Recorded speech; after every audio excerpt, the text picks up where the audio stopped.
बिस्मिल्लाहिर्रहमानिर्रहीम, अस्सलाम वालेकुम। आजकल एक सवाल बहुत कॉमन है, वो है कुछ लोग ऐसे जो दिल के मरीज़ हैं या गुर्दों के मरीज़ हैं, वो आजकल डॉक्टरों से पूछते नज़र आएंगे कि जी क्या बकरा ईद पे मैं गोश्त खा सकता हूँ कि नहीं। आज की इस वीडियो में मैं आपको बताऊंगा कि क्या गुर्दों के मरीज़ या वो मरीज़ जिनको दिल का मसला है और वो दवाई पे हैं, वो लोग जो डायलिसिस पे हैं, वो बकरे, दुम्बे या फिर गाय का गोश्त इस्तेमाल कर सकते हैं या नहीं। वीडियो एंड तक लाजमी देखिएगा, क्योंकि एंड पे मैं आपको बताऊंगा कि ये लोग कितनी मिकदार गोश्त की खा सकते हैं।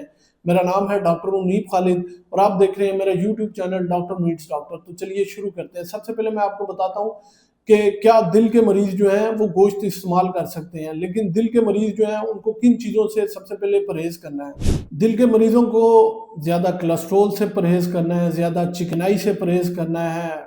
इसके अलावा ये कोरमा, निहारी, इन चीज़ों से लाजमी परहेज करना है। वो चीज़ें जो ब्लड प्रेशर बढ़ाती हैं या फिर यूरिक एसिड बढ़ाती हैं, इन चीज़ों से लाजमी जो है परहेज करना है। बकरे या गाय का गोश्त जो है वो रेड मीट में आता है। इनमें प्रोटीन की और चिकनाई की मिकदार बहुत ज़्यादा होती है।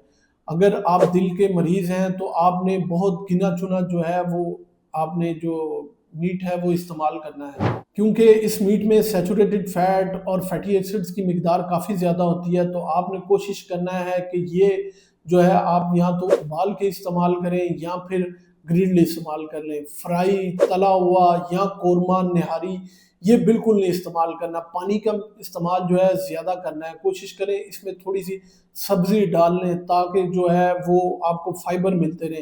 पानी का इस्तेमाल इसलिए ज़्यादा करना है ताकि जो है फाइबर जो है वो साथ मिल सके और प्रोटीन जो है वो खारिज हो सके। अब जो गुर्दे के मरीज़ हैं, वो लोग जो डायलिसिस पे हैं, वो उनके लिए क्या एहतियात है। वो एक तो प्रोटीन उनके लिए समझ लीजिए एक जहर है जो कि यूरिया पैदा करता है।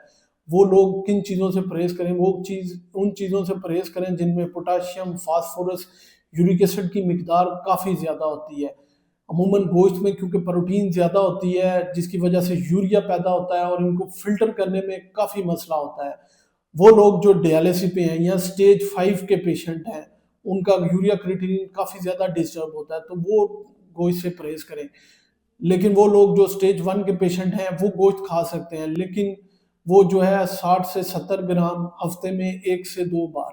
इसके अलावा वो बॉयल किया हुआ, वो भी तली हुई या फिर कोरमा, निहारी, इन चीज़ों से बहुत ज़्यादा परहेज़ करें और पानी का इस्तेमाल उसके ज़्यादा करें और कोशिश करें कि वो भी सब्ज़ी इस्तेमाल करें। अगर वो ये ज़्यादा इस्तेमाल करेंगे तो जिस्म में यूरिया की मिकदार बढ़ जाएगी, जिससे सोजन उनके जिस्म पे बढ़ जाएगी, बीपी जो है शूट कर सकता है या फिर ज़्यादा हो सकता है। इसके अलावा उन्हें उल्टी आ सकती है।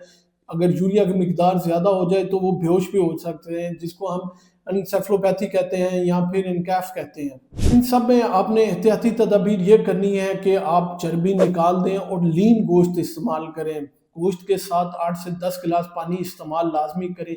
नमक, मिर्च और मसाला इनमें बिल्कुल ना इस्तेमाल करें। कोशिश करें कि फ्राइड या फिर ग्रिल चीज़ें ये इस्तेमाल कर लें। फ्राइड जो है वो कम इस्तेमाल करें। उबली हुई गोश्त ज़्यादा इस्तेमाल कर लें। हफ्ते में 1 या 2 बार 60 से 70 ग्राम जो है वो गोश्त इस्तेमाल कर लें। गोश्त के मुतबादल ये है, अगर आपका दिल भी कर रहा है तो आप चिकन इस्तेमाल कर सकते हैं या फिर फिश इस्तेमाल कर सकते हैं। इसके अलावा प्रोटीन जो है वो आप दालों से भी ले सकते हैं। नाज़रीन, गुर्दे के मरीज़ और दिल के मरीज़ गोश्त खा सकते हैं, लेकिन बहुत कम क्वांटिटी में और अपने किसी मुस्तनद डॉक्टर से मशवरा करके कि आपकी बीमारी किस नोयत की है। अगर ज़्यादा नोयत की है तो फिर बिल्कुल ना इस्तेमाल कीजिएगा। ये एक मालूमाती वीडियो है और ये मेरी एक अपनी राय है। बाकी आपने अगर कोई भी चीज़ इस्तेमाल करनी है तो अपने किसी डॉक्टर से, मुस्तनद डॉक्टर से मशवरा करने के बाद। उम्मीद है ये मालूमात आपको बहुत फ़ायदेमंद साबित होगी। अपना और अपने प्यारों का ख्याल रखिएगा, दुआओं में याद रखिएगा।